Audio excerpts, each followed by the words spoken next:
Hello Cardinals, and welcome to Lesson 3 of Distance Learning. Today's story is Blues Ain't No Mockingbird by Tony Cade Bambara.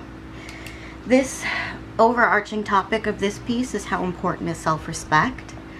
When you treat someone with respect, you treat him with or her with regard and esteem. When you have self-respect, you treat yourself with regard and esteem, and you can often gain others' respect in return. In Blues Ain't No Mockingbird, Tony Cade Bambara explores how an African-American family responds with self-respect when their privacy is invaded. So I want you to think of a situation you have seen or read about in which someone showed self-respect in the face of ridicule or embarrassment. So what we're kind of talking about is if there's been a time where you were in a situation where, maybe somebody made fun of your shoes, right? Instead of fighting them, there are ways that you can respond where you still keep your self-respect. So for example, an act of self-respect is speaking up for yourself. So right now, I want all of you to come up with 5 acts that demonstrate self-respect. Blues Ain't No Mockingbird by Tony Cade Bambara. Background. The civil rights movement of the 1950s and 1960s sought to end decades of racial discrimination against African Americans throughout America, especially in the southern states. This discrimination took many forms, including segregation in education, housing, employment, and public places. Although laws and court rulings from the 1940s through the 1960s made such discrimination illegal, African Americans still faced prejudice, restrictions, and physical and verbal intimidation. Okay? So this section introduces an African American family and its strong matriarch. What is a matriarch? It's a female head of household. Okay? Each head of household. So as you read, keep in mind the writer's background and think about how Bambara's values are reflected in the story. So the puddle had frozen over and me and Kathy went stomping in it. Did you notice something strange about this first sentence? You should have noticed that it's not stomping, it's stompin'. So that should already give you a clue as to where this is taking place. So the puddle had frozen over and me and Kathy went stomping in it. The twins from next door, Tyrone and Terry, were swinging so high out of sight we forgot we were waiting our turn on the tire. Kathy jumped up and came down hard on her heels and started tap dancing, and the frozen patch splintered every which way underneath, kind of spooky. Looks like a plastic spider web, she said. A sort of weird spider, I guess, with many mental problems. But really it looked like the crystal paperweight Granny kept in the parlor. She was on the back porch, Granny was, making the cakes drunk. The old ladle dipping rum into Christmas tins like it used to drip maple syrup in the pails when we lived in the Judson's wood, and like it poured cider into the vats when we were in the Cooper place, like it used to scoop buttermilk and soft cheese when we lived at the dairy. That's kind of strange, right? She notices or mentions that they lived in 3 different places. Interesting. So right now, you should do the question, what do you learn about the characters' lives and living situation in the story's first 20 lines? So think about the kids and what they're doing and who they live with and all of those other things. Go tell that man we ain't a bunch of trees. Ma'am? I said to tell that man to get away from here with that camera. Me and Kathy look over toward the meadow where the men with the station wagon had been roaming all around all morning. The tall man with the huge camera lassoed to his shoulder was buzzing our way. They're making movie pictures, yelled Tyrone, stiffening his legs and twisting the tires so he'd come down slow so they could see. They're making movie pictures, sang out Terry. That boy don't have never anything original to say, said Kathy, grown up. By the time the man with the camera had cut across our neighbor's yard, the twins were out of the trees swinging low, and Granny was onto the steps, the screen door bamming shut, soft and scratchy against her palms. We thought we'd get a shot of 2 of the house and everything, and then, good morning, Granny cut him off and smiled that smile. Good morning, he said, head all the way down the way Bingo does when you yell at him about the bones on the kitchen floor.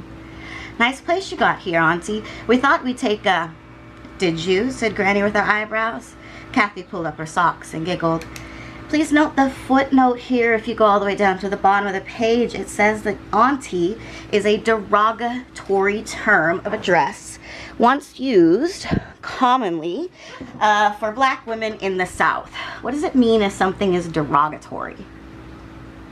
Yeah, it's like a put down. So it's kind of a way of like not giving her respect. Instead of saying ma'am, he calls her auntie. Nice things here, said the man, buzzing his camera over the yard. The pecan barrels, the sled, me and Kathy, the flowers, the printed stones along the driveway, the trees, the twins, the tool shed. I don't know about that thing, the it and the stuff, said Granny, still talking with her eyebrows. Just people here is what I tend to consider. Cameraman stopped buzzing.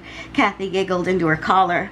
Morning, ladies, the new man said. He had come up behind us when we weren't looking, and gents, discovering the twins, giving him a nasty look. We're filming for the county, he said with a smile. Mind if we shoot a bit around here? I do indeed, said Granny with no smile. Smiling man was smiling up a storm, so was Kathy. But he didn't seem to have another word to say, so he and the cameraman backed out onto the yard, but you could hear the camera buzzing still. Suppose you just shut that machine off, said Granny real low through her teeth, and took a step down off the porch and then another. Now, auntie, cameraman said, pointing the thing straight at her, your mama and I are not related. So you're going to do the pause and reflect now. I want you to reread the boxed text and underline words and phrases that show how the men are disrespectful. And then you're going to answer this question, which is, why might Bambara, the author, who worked to ensure the rights of African Americans and women, have included this scene?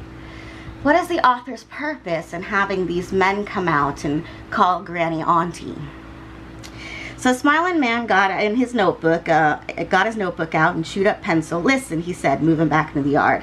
We'd like to have a statement from you for the film. We're filming for the county, see? Part of the food stamp campaign. You know about food stamps. Granny said nothing. Maybe there's something you want to say for the film. I see you grow your own vegetables, he smiled real nice. If more folks did that, see, there'd be no need. Granny wasn't saying nothing, so they backed on out, buzzing at our clothesline and the twins' bicycles, and then back on down to the meadow. The twins were dangling in the tire looking at Granny. Me and Kathy were waiting too, because Granny's always got something to say. She teaches steady with no let-up. I was on this bridge one time, she started off. Was a crowd, because this man was going to jump, you understand, and a minister was there, and the police, and some other folks. His woman was there too. What was they doing? Asked Tyrone. Trying to talk him out of what they was doing. The minister talking about how it was a mortal sin, suicide, his woman taking bites out of her own hand and not even knowing it, so nervous and crying and talking fast. So what happened? Asked Tyrone. So here comes this person with a camera, taking pictures of the man and the minister, and the woman taking a picture of the man and his misery about to jump because life's so bad and people been messing with him so bad. This person taking up the whole roll of film practically, but saving a few, of course. Of course, said Kathy, hating the person. Me standing there wondering how Kathy knew it was of course when I didn't know and it was my grandmother. After a while, Tyrone said, did he jump? Yeah, did he jump? Say Terry, all eager. And Granny just stared at the twins till their faces swallow up the eager, and they don't even care anymore about the man jumping. Then she goes back to the porch and lets the screen door go for itself. I'm looking to Kathy to finish the story because she knows Granny's whole story before me even. Like she knew about how come we moved so much, and Kathy ain't nothing but a third cousin we picked up on the way last Thanksgiving visiting. But she knew it was on account of people driving Granny crazy till she'd get up in the night and start packing, mumbling and packing and waking everybody up saying, let's get on away from here before I kill me somebody. Like people wouldn't pay her things like they said they would, or Mr. Judson bringing us boxes of old clothes and raggedy magazines, or Mrs. Cooper coming in on our Granny and touching everything and saying how clean it all was.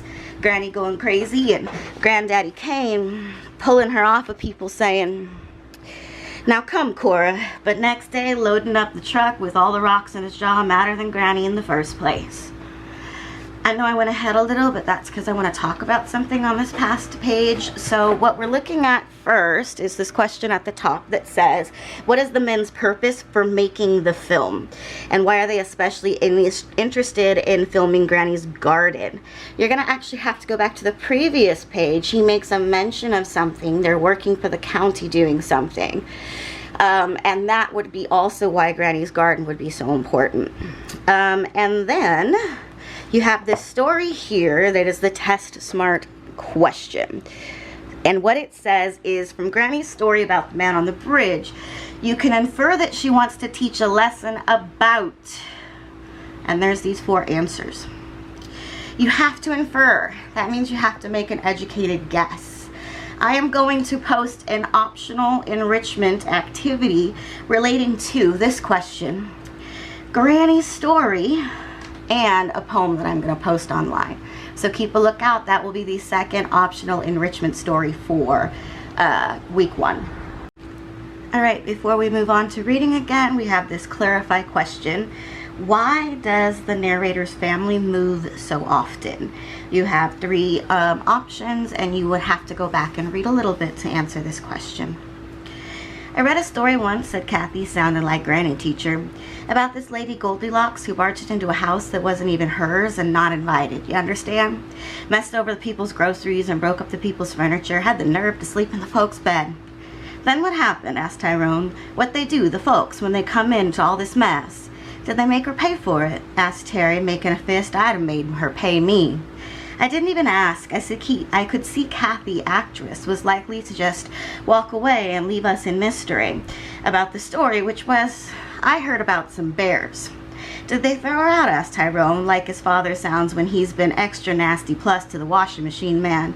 Woulda, said Terry. I would have gone upside her head with my fist and... You would have done what you always do. Go and cry to Mama, you big baby, said Tyrone. So naturally, Terry starts hitting him. And next thing you know, they tumbling out the tire and rolling on the ground, but Granny didn't say a thing or send the twins home or step out on the steps to tell us about how we can't afford to be fighting amongst ourselves. She didn't say nothing. So I get into the tire to take my turn, and I could see her leaning up against the pantry table, staring at the cake she was putting up for the Christmas sale, mumbling real low and grumpy and holding her forehead like it wanted to fall off and mess up the rum cakes. Behind me, I could hear, before I could see, Granddaddy Kane coming through the woods in his field boots. Then I twist around and see the shiny black oilskin cutting through what little left there was of the yellows, reds, and oranges. His great white head not quite round because of this bloody thing high on his shoulders, like he was wearing a cap on sideways. He takes the shortcut through the pecan grove, and the sound of twigs snapping overhead and underfoot travels clear all the cold all the way up to us. And here he comes smiling. And here comes smiling and camera up behind him like they was going to do something. Folks like to go for him sometimes. Kathy says it's because he's so tall and quiet and like a king, and people just can't stand it. But Smiling and Camera don't hit him in the head or nothing. They just buzz on him as he stalks by with the chicken hawk slung over his shoulder, squawking, dripping down red down the back of his oilskin. He passes the porch and stops a second for Granny to see that he's caught the hawk at last, but she's just staring and mumbling and not at the hawk. So he nails the bird to the tool shed door, the hammering cracking through the eardrums, and the bird flapping himself to death and drooling down the door to paint the gravel in the driveway red and then brown and then black, and the 2 men moving up on tiptoe like they was invisible, or we were blind. 1. So, the pause and reflect question asks you, is the voice in the story that of the writer's own or that of a fictional character? You have to decide, is the writer telling the story about her own life, or is she telling somebody else's story?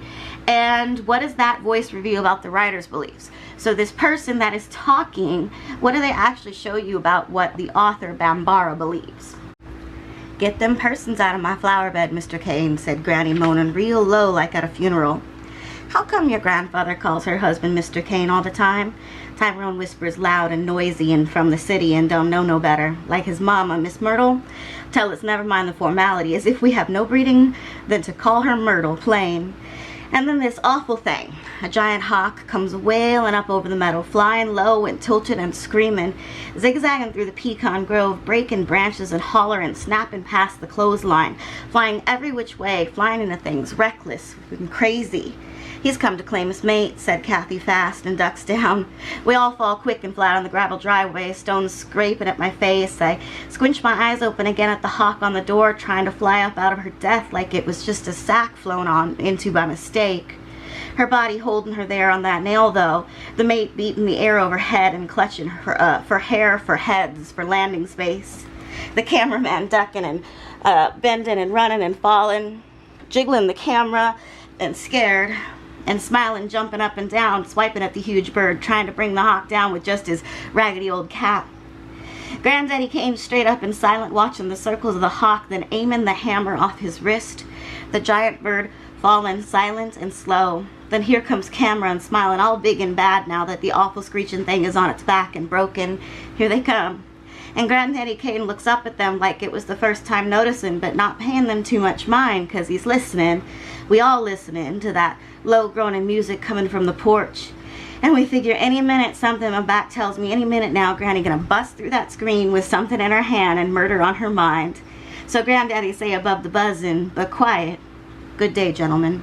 Just like that. Like he'd invited them to play cards and they'd stay too long and all the sandwiches were gone and Reverend Webb was dropping by and it was time to go. They didn't know what to do. But like Kathy say, folks can't stand Granddaddy tall and silent and like a king. They can't neither. The smile the men smiling is pulling the mouth back and showing the teeth, looking like the wolf man, both of them. Then Granddaddy holds his hand out. This huge hand that I used to sit in when I was a baby, and he'd carry me through the house to my mother like I was a gift on a tray. Like he used to on trains. They called the other men just waiters, but they spoke of Granddaddy separate and said, "the waiter." And said he had engines in his feet and motors in his hands and couldn't no train throw him off and couldn't nobody turn him around. They were big enough for motors, his hands were.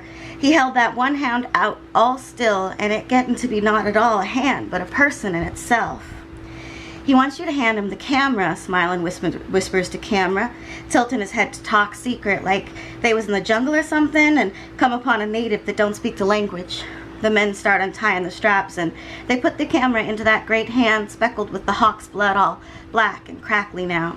And that hand don't ever drop with the weight, just the fingers move, curl up around the machine, but Granddaddy looking straight at the men. They looking at each other and everywhere, but at Granddaddy's face. So you need to draw conclusions. You want to reread this text. How does Granddaddy Kane show self-respect? He doesn't shoot them, he doesn't start a fight, but he shows self-respect. And make sure you have some details that support that answer. We filming for the county, see, say smiling. We're putting together a movie for the food stamp program, filming all around these parts, filming for the county. Can I have my camera back? Say the tall man with no machine on his shoulder, but still keeping it high like the camera was still there or needed to be. Please, sir?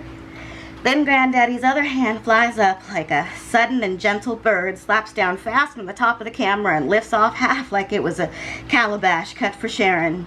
So Granddaddy just did something here. You want to make sure you know what that is. Hey, camera jumps forward.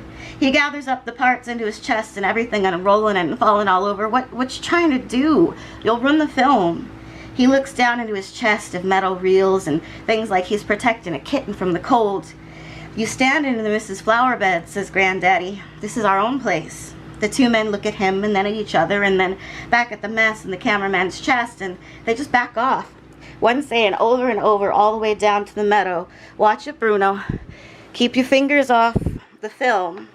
And then Granddaddy picks up the hammer and jams it into his oilskin pocket and scrapes his boots and goes to the house. And you can hear the squish of his boots heading through the house, and you can see the funny shadow he throws from the parlor window onto the ground by the string bean patch. The hammer dragging the pocket of the oilskin out so Granddaddy looked even wider. Granny was humming now, high and not low and grumbly, and she was doing the cakes again, and you can smell the molasses from the rum. "There's this story I'm going to write one day," says Kathy, dreamer, "about the proper use of the hammer." "Can I be in it?" Tyrone say with his hand up like it was a matter of first come, first served. "Perhaps," say Kathy, climbing onto the tire to pump us up. "If you're there and ready." So you have two questions here. It wants you to take lines 219 to 222 and write it in standard English. So you're basically taking this section here and you're writing it into proper newsperson English, right? And then you have to say which version you prefer. Do you prefer the way that it's written or do you prefer your revision? And then the last question here is down here. What traits and actions demonstrate Granny and Granddaddy Kane's self-respect? And how do these match the behaviors you listed before you read? It's important that you go back to before you read to see if there are anything that Granddaddy or Granny did that you could also add to your list. After this, you're going to take the quiz. You're going to make sure that these questions are answered in Google Classroom, and you are going to write a Thames paragraph choosing one of the characters. I would either go with Granny, Granddaddy Kane, or with our narrator. Okay? And what you're going to do is, just like you've always done, you're going to pick a character trait for one of these characters, and you're going to write a Thames paragraph. If you need a refresher on how to write Thames paragraphs, please see one of your previous paragraphs.